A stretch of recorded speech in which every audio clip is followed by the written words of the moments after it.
Yes, friends, as you know that yesterday we studied about the adverbs.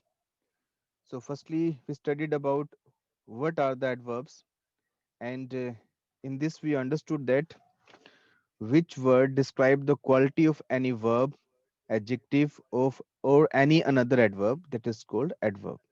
Means ऐसा word जो किसी verb के बारे में एक्स्ट्रा इंफॉर्मेशन दे, उसको क्वालिफाई करे, या किसी दूसरे एडजेक्टिव को क्वालिफाई करे, या किसी और एडवर्ब को क्वालिफाई करे, इस तरह के वर्ड को बोलते हैं हम adverb, right? Like the traveller walked briskly. तो जो ब्रिस्कली वर्ड है यहाँ पे वॉक के बारे में एक्स्ट्रा इंफॉर्मेशन दे रहा है कि ट्रेवलर ने वॉक तो किया, परंतु कैसे किया? ब्रिस्कली किया, क्विकली किया। तो उसके वॉक करने के बारे में एक्स्ट्रा इंफॉर्मेशन दे रहे हैं ब्रिस्कली वर्ड, तो ये क्या हुआ? एडवर्ब हुआ। Today I faced a very difficult situation. जो वेरी वर्ड है वो डिफिकल्ट को क्वालिफाई कर रहा है कि किस तरह की सिचुएशन थी। वो डिफिकल्ट तो थी, परंतु वेरी डिफिकल्ट थी। तो वेरी यहाँ एडजेक्टिव को क्वालिफाई कर रहा है, एडजेक्टिव के बारे में एक्स्ट्रा इंफॉर्मेशन दे रहा है, तो उसकी वजह से हम इसको क्या बोलेंगे? एडवर्ब बोलेंगे। She faced the interview quite confidently. तो कॉन्फिडेंटली क्या है? एडवर्ब है, जिसके वो, क्योंकि ये वर्ड जो है इंटरव्यू को फेस करने को क्वालिफाई कर रहा है, वर्ब को क्वालिफाई कर रहा है, और ये जो क्वाइट है उस कॉन्फिडेंट लेने की एडवर्ब को क्वालिफाई कर रहा है, तो ये भी क्या हुआ? एडवर्ब हुआ, right? So this was all about introduction of adverb. Then we studied there are 10 types of adverb, like adverb manner, place, time, frequency, degree, adverbs of interrogations, affirmations, right? Exclamatory, relative adverbs. So these are all the adverbs. Then after that we studied about formation of adverb. So basically what happens when we make any adverb?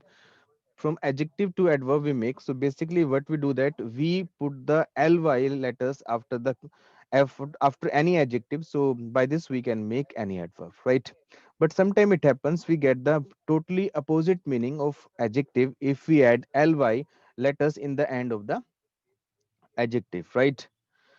So on the behalf of this understanding, I told you you have to do the exercise number 1, 2, 3, and fourth and 5. I told you to do these exercise, right?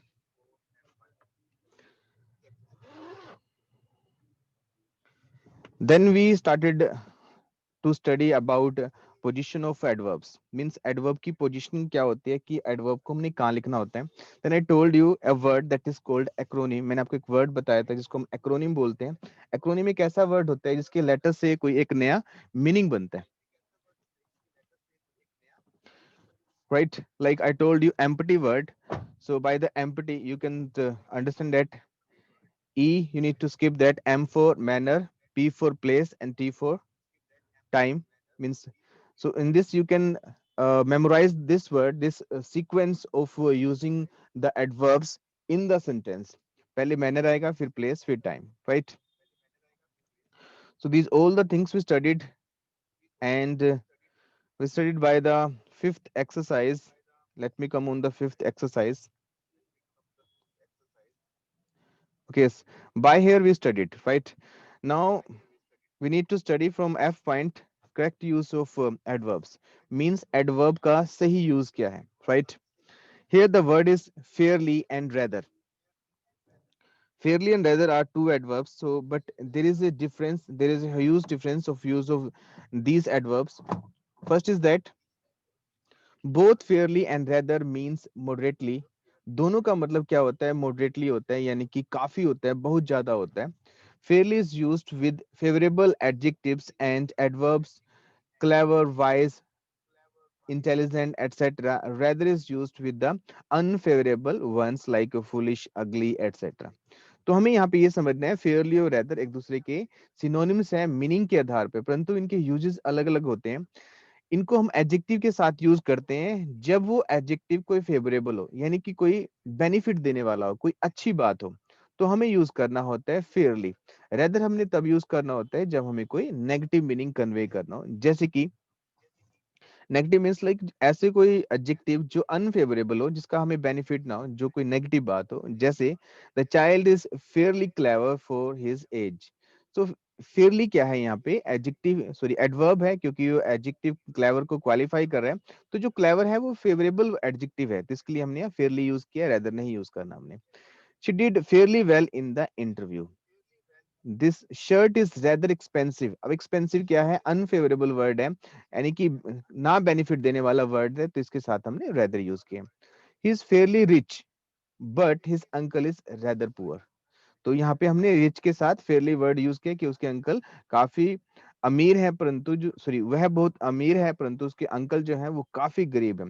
तो बहुत या काफी के meaning के लिए Fairlie या rather use करते हैं। जब हमारा एडजेक्टिव फेवरेबल हो तो हम उसके लिए फेयरली यूज करते हैं, जब अनफेवरेबल हो तो उसके लिए हम रेदर यूज करते हैं, right. Some words like hot, cold, fast, slow, high, low in the themselves are neither favorable nor unfavorable. In such cases, fairly suggests the idea of approval rather that of disapproval. तो कुछ words ऐसे होते हैं, कुछ adjectives ऐसे होते हैं, जैसे hot, cold, fast, slow, high, लो।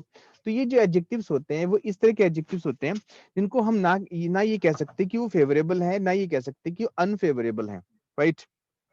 यानी कि ना हम ये कह सकते कि बेनिफिट देने वाले हैं, ना ही हम प्योरली ये कह सकते कि बेनिफिट नहीं देने वाले हैं। तो हमें अब क्या कौन सा वर्ड यूज करना चाहिए इनके साथ, तो जब कभी हम मीनिंग यानी कि जब हम इस तरह का मीनिंग कन्वे करना चाहिए जहां पे हम अपनी अप्रूवल दे रहे हो, हम चाह रहे हो ये कहना कि हम उस चीज को लाइक करते हैं, वो हमारे लिए सुटेबल है, सही है, तो हमें फेयरली यूज करना चाहिए। जब वो हम उसको डिसअप्रूवल दे रहे हो, यानी कि ये शो करें कि वो चीज हम लाइक नहीं करते, वो चीज हमारे लिए सही नहीं है, सुटेबल नहीं है, तो हमें रेदर यूज करना चाहिए। Like this T is fairly hot means I like it that way. Means ये जो टी है काफी गर्म है और इतनी गर्म मुझे चाहिए, मैं इतनी गर्म पीना चाहता हूँ, मुझे इतनी चाय गर्म अच्छी लगती है, तो इस सेंस में हमने फेयरली यूज करना है।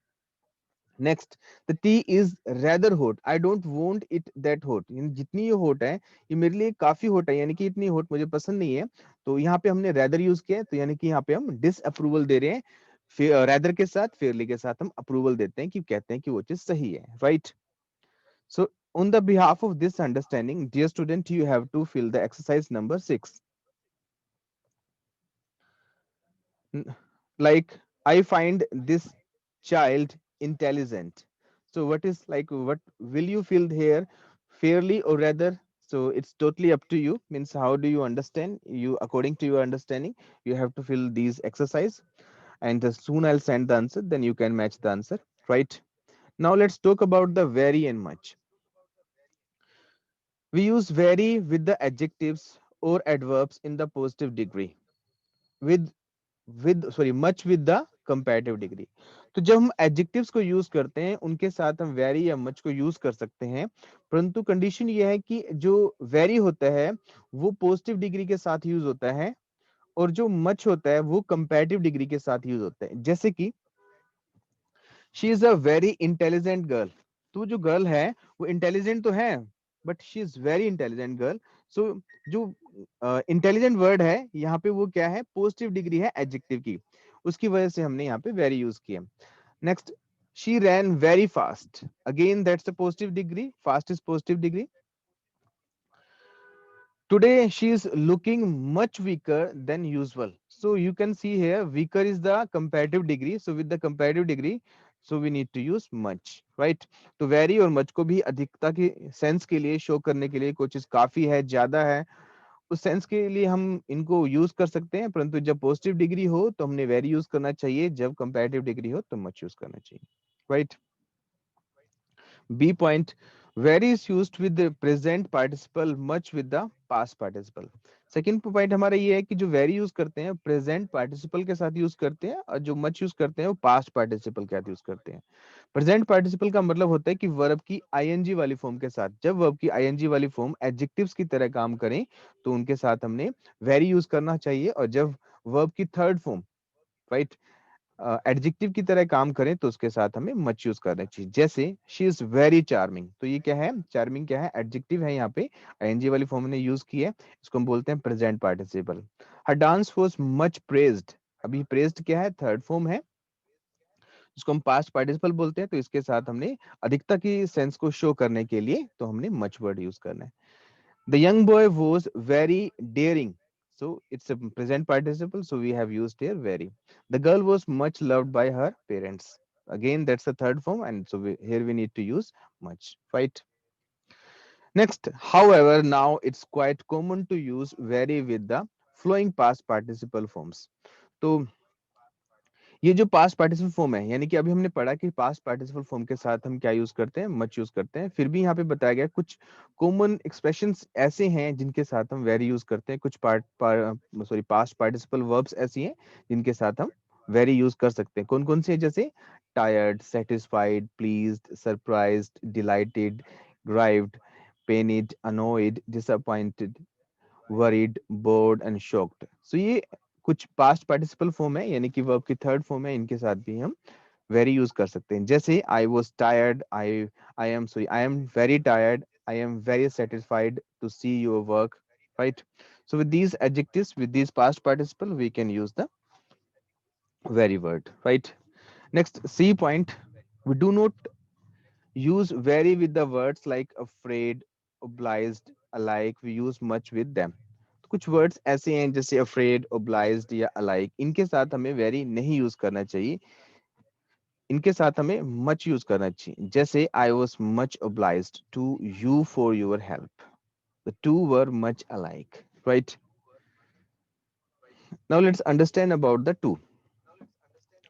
The word to suggests excess of some kind more than what is desirable, natural or proper. It should not be used instead of very or much.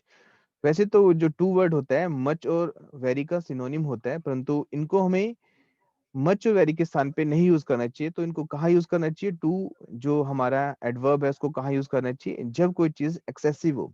Excessive का मतलब जितनी हमें जरूरत हो उससे ज्यादा हमने शो करनी है, बतानी है, तो हमें वहां पे टू यूज करना चाहिए। जैसे मैं कहता हूँ इट्स टू हॉट टुडे, तो जो हम कहना चाहते हैं कि ये बहुत ज्यादा गर्म दिन है, तो वहां पे हमें टू से हम ये शो कर रहे हैं कि जितना होना चाहिए उससे भी ज्यादा है, परंतु ऐसा होता नहीं, तो इसलिए हम वहां पे टू नहीं यूज करेंगे, हम वहां पे वेरी यूज करेंगे। It's too good, it's very good. Too good का मतलब होता है कि जितना अच्छा हो सकता है उससे भी ज्यादा, तो ऐसा नहीं होता, इसलिए वहां पे टू यूज करना गलत है, तो हमें वेरी यूज करने चाहिए। To generally has a negative sense and is then followed by an infinitive. तो to का जो मीनिंग होता है यूजुअली क्या होता है? नेगेटिव मीनिंग होता है।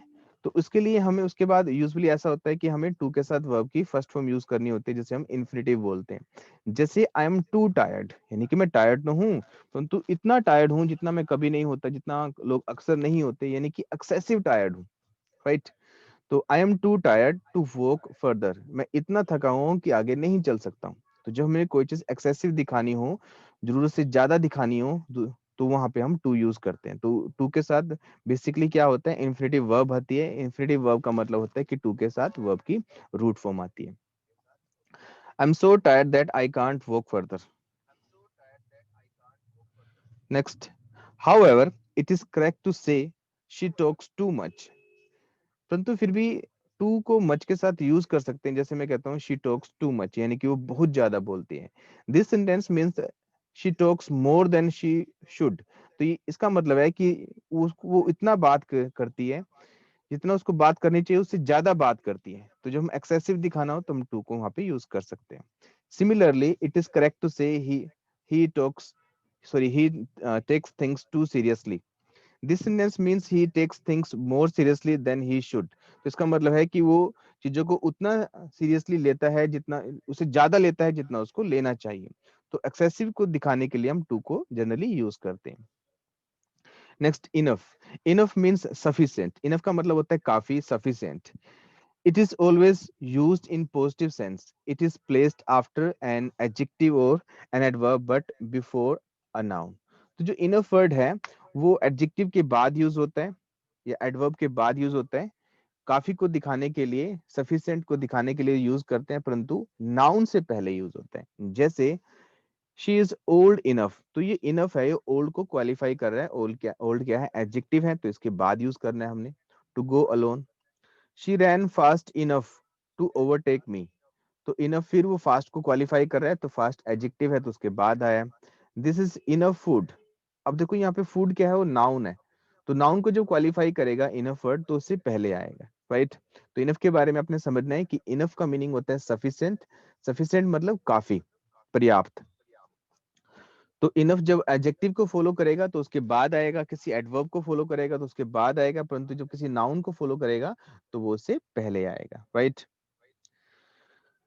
Next, quite, sorry, quite with adjectives that do not have a comparative and superlative degree. Quite means completely, entirely, fully. It does not means very, right? तो quite का मतलब होता है कि completely या fully, जैसे कि she is quite right, यानी कि पूरी तरह completely right है, fully right है। It is quite possible, sorry, impossible। ये जो क्या है, absolutely impossible है, ये लगभग impossible है। तो क्वाइट को हम यूज करते हैं लगभग जो चीज हम हमें कहना हो कि वो फुली है, इंटायरली है या कंप्लीटली है। विद अदर एडजेक्टिव्स और adverbs, quite means to fairly great extent, to a great extent that average. तो कभी कभी क्वाइट का मीनिंग क्या होता है, to great extent than average, यानी कि जितना होता है, जितना एवरेजली होता है उससे ज्यादा होना। जैसे he sings quite well, she speaks English quite fluently, यानी कि वो काफी अच्छे से गाता है या वो काफी अच्छे से इंग्लिश बोलती है, right. So this is all about these adverbs. So dear student, on the behalf of this understanding, you have to do next these exercise number 7 also. So now we have come on the next chapter. This chapter we will discuss in the next class.